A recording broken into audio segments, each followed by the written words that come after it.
Meet Acharya Vivekji. Vivekji is a modern spiritual teacher who helps people, young and old, live with more clarity, purpose, and joy. After earning a business degree and managing a successful company, Vivekji realized that something was missing. So he made a bold choice. He left his career and moved to Bharat, India, to study Vedanta, an ancient philosophy about knowing yourself and living wisely. For over 2 years, he trained in a traditional monastery under the guidance of a master teacher, Swami Tejomanandji. That's where he deepened his understanding of how to live a meaningful life. Today, Vivekji shares those teachings in ways that are relatable, engaging, and easy to understand. Vivekji is the spiritual guide of Chinmaya Mission Niagara and has also started centers in London and Cleveland and supported centers in Albany and Pittsburgh. He reaches thousands through podcasts, weekly courses, interactive workshops, and international retreats. Vivekji lives in Niagara Falls, Canada, with his wife and 2 children, and continues to inspire thousands to live with more awareness, compassion, and joy.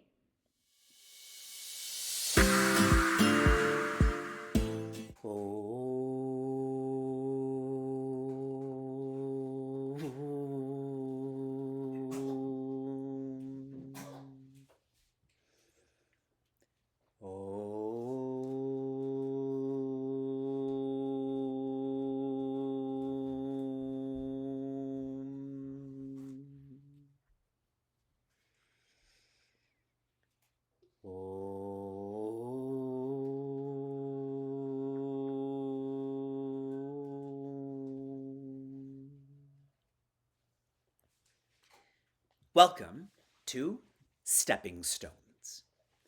How are all of you? How was your weekend? I hope you and your weekend were well. We are learning about feeling friendships. And I'm going to share with you a very big thought about friendships, and that is we need friends to learn that we don't need friends. Sounds confusing, correct? We need friends to learn that we don't need friends. When we have the right friends help us to feel more secure, help us to feel more independent. So this is the big thought about why we're learning about feeling friendships, because the right friend can help us never need a friend again. The wrong friend can make us a pushover in every which way. We have trained in friends are those who influence us. They influence how we think and how we speak and how we act. And so if I want to be a better person, if I want to be happier, then I should try to be around friends who influence me to be happier, to think and speak and act more positively. We've also learned that a quality needed in a friendship is trust. There is a trust that I will be there to help you and you will be there to help me. And do you remember the visualization I gave all of you? The visualization was fingers. All of my fingers are different, but each one of my fingers trusts the other one when it comes to typing and driving and shaving, not that I shave, etc. We've also learned to cultivate, which means to make this trust stronger, that I have to be active. Active in what? To be an active listener. See, our ears are doing lots of things right now. Specifically, they're hearing. I can hear a baby sneeze, I can hear people walk, I can hear someone sigh, I can hear the lawnmower outside. But listening is different. Listening is where my mind is coming to my hearing so that I feel my friend more and they feel me more. That way, I can support my friend more and they can support me more. And the last part that we've trained in before we continue our training, if our friend is about to do that which is not good for them, and they're trying to influence me to do the same, for me to have the courage to say no. For me to have the courage to not follow. Have your parents ever been following someone in a car and the car in front went the wrong way? Do your parents follow that car? Probably. But what should they do? They shouldn't follow that car. They should go the right way. Yes? So to have that courage, and if you remember a long time ago, I shared with all of you, one of the best qualities of a friend is that they challenge you to be the best version of yourself. So if my friend is doing something that's not healthy for them, and I'm really one they can trust, and I want to support them, then I should challenge them that this is not good for you. It's not good for your grades. It's not good for your sister. To challenge them to do that which is healthy. So now we're going to learn a little bit more about how do you be with friends who may be doing that which is unhealthy, may be doing that which is wrong. By show of hands, how many of you like to be told what to do? Nobody has their hands up because it's never the case. No, nobody wants to be told what to do. Even when you drive, who likes red lights? Nobody likes red lights. Now I have to travel a lot, and so my favorite part of the airport is security. I don't want to go through security. And it sounds shady, but you get my point. Nobody wants to be stopped. Nobody wants to be slowed. So now, if I have to tell my friend that what you said to another friend was mean, or you lying to the teacher was wrong, how do I tell them that without them yelling at me or not being my friend?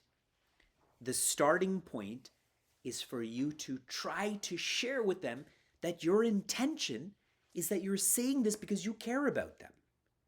You're saying this to help them.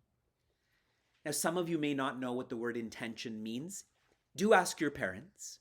They also may not know. So tell them to join some of my classes. But intention is the feeling behind words. The feeling behind words. My younger sister and I, her name is Sheetal, and she's 3 years younger than me. Sometimes when we're in family gatherings or friend gatherings, we play a game called Taboo. Sometimes in Hindi they'll call it Tabu, but it's really taboo, okay? And so when my sister and I play, because we've had so many shared experiences, we went to the same high school, we went to the same university, then when we're playing this game, I can just say one word and she'll get it right away because she knows me and I know her. It's like our intention in this game is so clear. But if I'm playing with someone I don't know, I have to use so many words for them not to get it. Then I'm mad at him and he's mad at me. So intention is the feeling behind words. Now I'm going to make this a little bit more serious. If your friend is doing something or about to do something that even though you've tried to help them not to do it, but it's something that's really going to harm them, it is dangerous for the people around, then you should tell an adult, whether that's a parent or a teacher or that friend's parent, because sometimes adults can think in ways that kids can't. They have more experience where they can provide better advice than someone with less experience can. It's like when it comes to public speaking. This is what I do. I've been doing this for so long. And so if someone asks for advice with public speaking, maybe I can give them better advice than she can. So you get my point about how experience is important. So it's called escalating. If you feel you can't handle this, then escalate it to an adult, keeping in mind you're not tattletaling. You're doing this to help. You're not doing this because you feel bothered or you want that person to not have fun. Okay? This is an important matter. Please talk to your friends about this. Talk to your teachers about this so that we're better at knowing how to say no, and if we can't say no, how to get adults involved. I'm only putting my hand up like here because they're taller. I'm not saying that they're so much wiser than you, but they're definitely taller. And now I have to ask all of you about your raw.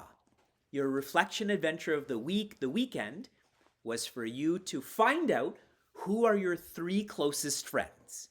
Did you all do that? Who are your 3 closest friends? And how have they changed you? How have your friends changed you? So I know you wrote all of this on Padlet, correct? Because that's how I can read about how your friends have changed you. Here's my sharing. My best friend, his name is Pujaswami Tejo Mayananda. And how do I know he's my best friend? Because he's changed me the most for the better. At least that's what I think, for the better. Others may feel otherwise. But whoever has changed you for the better the most, that's who your best friend is. So, how has Pujaswami Tejo Mayananda made me a better person? I think I'm a more cheerful person. Before I was a more careless person. Now I'm a more carefree person. Okay? So if you haven't shared, please use Padlet, and we'll keep learning about feeling friendships. I have a really awesome story to tell you during story time about saying no and getting someone else to help. Shanti, Shanti, Shanti. Be happiness.